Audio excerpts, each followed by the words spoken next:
Yella Beezy is in a very peculiar place because people who want to root for him can't root for him, and people who want to hate him got to stop. It's kind of odd to see how it goes because in one instance you can understand your mother just passed, but at the same time, that's the order of things because allegedly you're accused of taking somebody's child when in all candor, she should have been the one to leave first.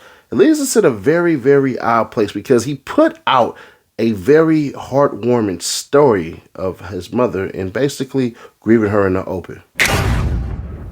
I could try to do Yella Beezy voice and go, Kim, baby, where do I start? My mama, my sister, my best friend, my world, my everything. But I ain't gonna do that. I'm so empty right now. I can't even explain. I wouldn't wish this pain on my worst enemy. My backbone, my life. How am I supposed to live without you? Who I'm supposed to talk to every day, send reels to. I'm supposed to argue with. It's been me and you against the world since birth. Can't nobody go to war about me like you. Take up for me. Protect me and my name through it all. God don't make mistakes, and I'll never question you. I'm never going against you. Neither will I ever doubt you. But I'm hurt and lost and need your strength. Mama, this the first time you ever let me down because why would you leave me knowing I need you? Baby, I'm torn. I'm sorry, but I just need you. But God needed you more. I'm going to miss our talks, your vibe, the way you light up the room, your smile, the way you ride for me and your grandkids, the family. I'm going to miss arguing with you. This just ain't right. But you a praying woman. I know you walked through them pearly gates and the man above opening them saying, well done, my daughter. It's hard. I promise it's hard, baby. I'll get better, but never over you. Nobody can take your place or replace you. Love of my life, Mama Beezy, my twin. Lord, I need you more than ever. I'm not scared to say, heal my heart and bless me with your strength. You and my baby had to tag team me even more now. Pause. Love you, Kim Nunn. I just mean nothing without you. God, I'm about to spoil you now. He just took my job from me, and I'm jealous. Love you, baby. And these are the photos. Boy, when I tell you these some 90-ass photos, them is some 90 photos of that one. And I guess this is her last pictures. Get you some cash today by playing free cash right there. Hit that QR code or tap the link in the description. Man, the #1 finance app. You don't even got to download it just yet. Just read the reviews. Go off for the reviews. Y'all like to go in places. Oh, I won't eat this unless I read the reviews. Read the reviews. It's all good to go. $5 cash on Nash. Hit that QR code or tap it in the link in the description as fast cash. Get in sync. Link up with it. Make sure you know what's going on. Fast cash, bro. Straight today, $5 from Nash to you. QR code or link in the description. So that's not the whole story. See, he's having a horrible 2026. He could potentially lose it all. What you mean, Nash? So here's the thing, right? And shout out to Mama Duck. I don't think she really watched my video. And I don't mean to say this in any disrespect because I don't believe what you believe. It is what it is. But bringing Mama Duck into this is this. If they find him guilty, the mother's going to go after the estate. Flat out. The mother's going to go after the estate. No, she's not. Yes, she is. Why wouldn't she? See, here's the thing. Mo3's death wasn't just what people think it is. It's a financial lawsuit as well. If you pay to get my son wiped out, bruh, do you know that I can sue you? And if they prove it, if he loses in court, that's exactly what's going to happen. See, he's not going to just lose. He already lost his mama. If you lose a trial, you lose your life, and then you lose your finances. This all bad. Y'all can talk the street shit and all that shit and everything, and that's perfectly fine. But in the finance world, none of that shit matters. Then on top of that, the judge has not granted him the extension. They still got shit to do this week. Take a listen. More than 5 years later, the Dallas rapper Yella Beezy is itching closer to his trial date. Dallas rapper Yella Beezy missed his hearing in Mo3 murder case after his mother's death, lawyers confirmed. Following his mother's death, Yella Beezy did not attend a pretrial hearing while his attorneys seek a delay in the capital murder case connected to Mo3. Dallas Yella Beezy did not appear at a scheduled pretrial hearing on Tuesday following the death of his mother, according to the Dallas rapper's lawyer. Yella Beezy, real name Marquise Conway, was set to stand trial on February 2nd, 2026, but in a statement to the WFAA, his legal team said they are discussing a new trial date. We can confirm the mother's passing. We are having another hearing next week to go over some of the pretrial motions. We will also be discussing a new trial date, the statement read. A medical examiner's record for Yella Beezy's mother was not immediately available. Yella Beezy confirmed his mother's death in an Instagram post on Sunday. He describes intense grief in the aftermath of her death. How am I supposed to live without you? Who am I supposed to talk to every day? Send reels to? Who am I supposed to argue with?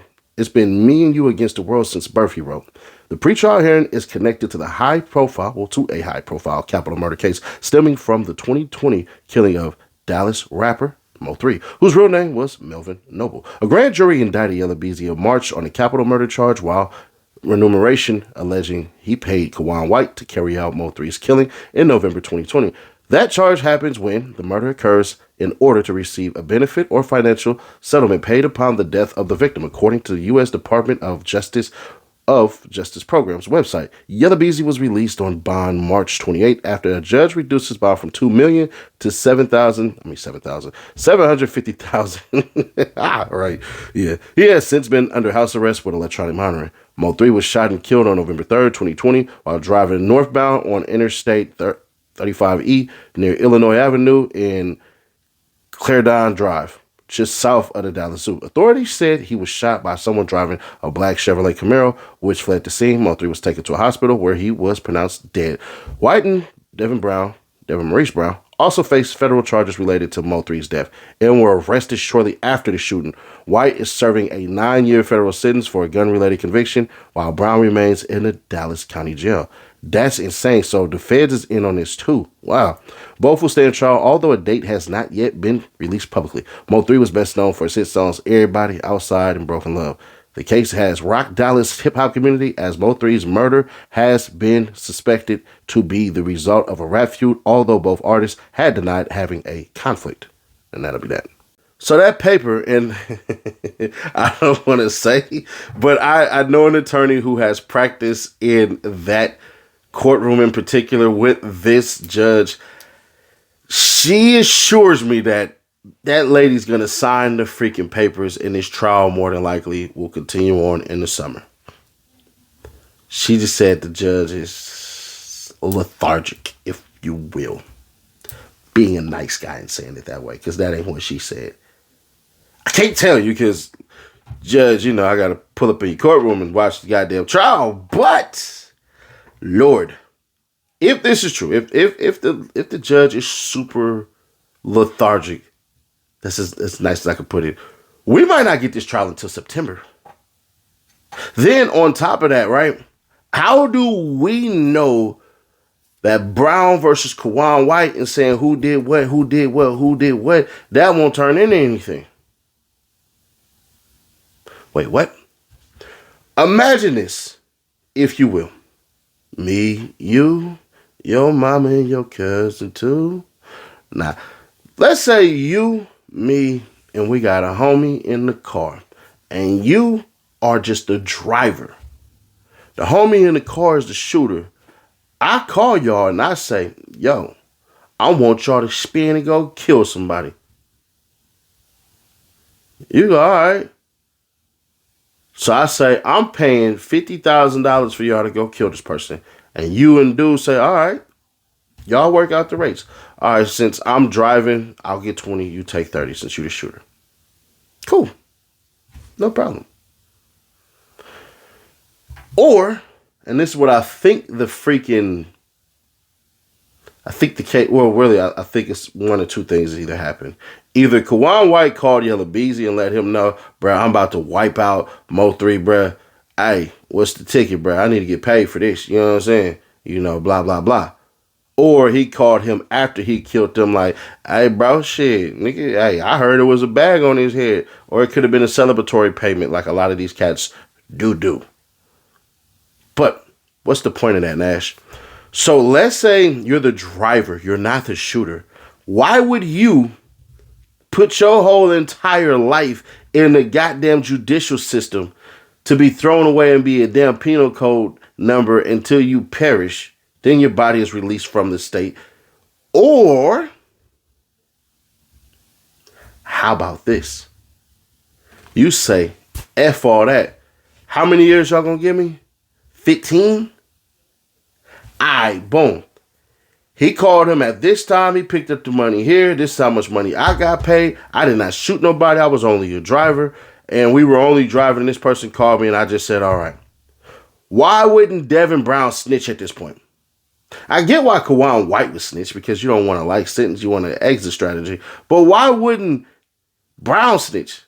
Why wouldn't Devin Maurice Brown snitch? To me, this is where shit goes from worse to bad and where my conspiratorial self at times will go, y'all think Kawan White gonna snitch? He enough. He gotta do about a 50-40 ball. They look at this like it's life. Me personally, I'm in there programming every day. I'm coming out looking like Boomy from Avatar. But there's always that possibility. Because you gotta look at the crimes that are being alleged in the roles. It ain't just a oneer. A oneer means you look at it through one scope. No, you had to do a two-er or a three-er. A two-er or a three-er. Two different lenses, two different ways. If I look at it as I'm just a driver, you might look at it as you're just a driver. Then you might go, well, what the hell does the driver have to lose? His life? What does the driver have to gain? The most minimal time out of everything?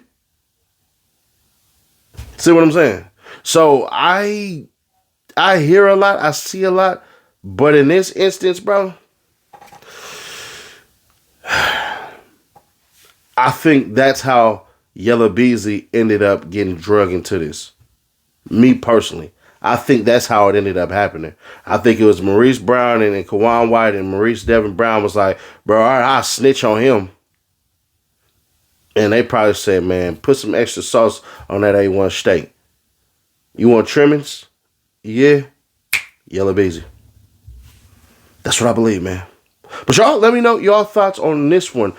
Are you in the mindset of Yella Beezy's innocent and, you know, rest in peace his mama? Or are you in the mindset like, shit, the person who basically has the most to lose, shit, his ass is grass, so why not the person who has the most to gain? Or maybe you got something else in your goddamn brain. Let your thoughts spill for real quick, man. Other than that, we'll see what happens, bro. But click right here to see how NLE Chopper and NBA Youngboy beef just got super weird. And it might end up getting way more harsh due to these allegations. And we know how tender a lot of these cats are. Wars have been started over this shit. Click right here to see that video or click right here for the playlist and I'll catch you on the next one. Reloaded.